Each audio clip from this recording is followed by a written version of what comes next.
This is The Download from Sounds Profitable, your daily source for the essential news of the business of podcasting, brought to you by Spreaker from iHeart.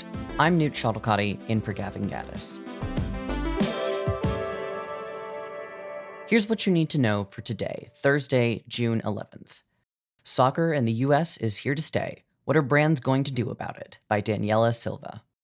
The football, or soccer for us Yanks here at Sounds Profitable, craze has officially taken America by storm, with events such as the CONMEBOL Copa America and Leagues Cup building excitement for the 2026 FIFA World Cup.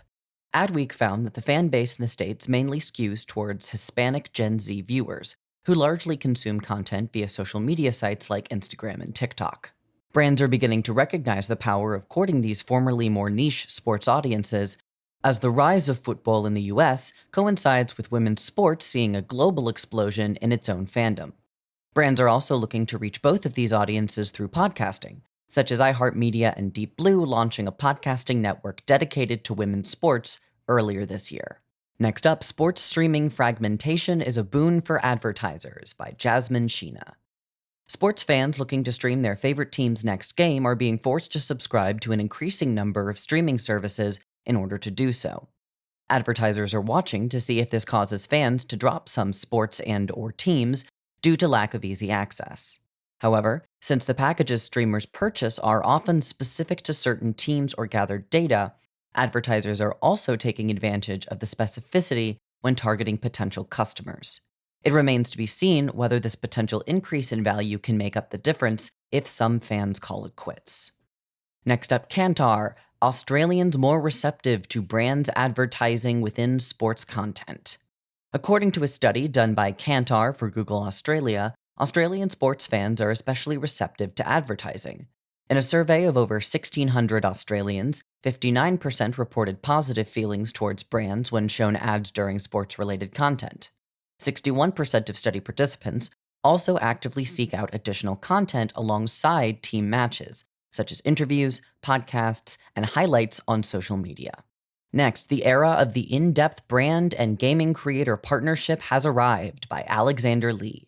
In the gaming space, brand creator partnerships are shifting to being more significantly integrated into creator content and their communities.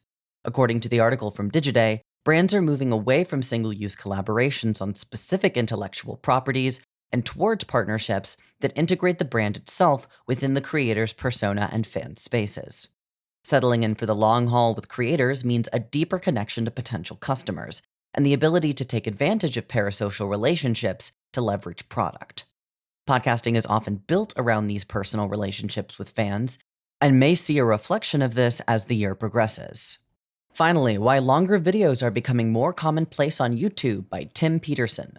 Whether it's a 4-hour deep dive into the now defunct Star Wars Galactic Star Cruiser, or a 2.5-hour autopsy of Tim Burton's Sweeney Todd adaptation, a feature-length runtime seems to be what helps make a video essay go viral. A potential cause is the growing trend of YouTube watch time happening on connected TV screens, with the content going toe-to-toe with film and TV for viewers' attention. The ability to create content of this length comes from the lack of runtime restrictions on the platform. YouTube's algorithm switching to watch time in 2012 encouraged creators to up their chances of being featured by playing to the system. Podcasting has had no restrictions on length of content since its beginning, and these shifts on YouTube are great news for video podcasts cross-posted to the platform.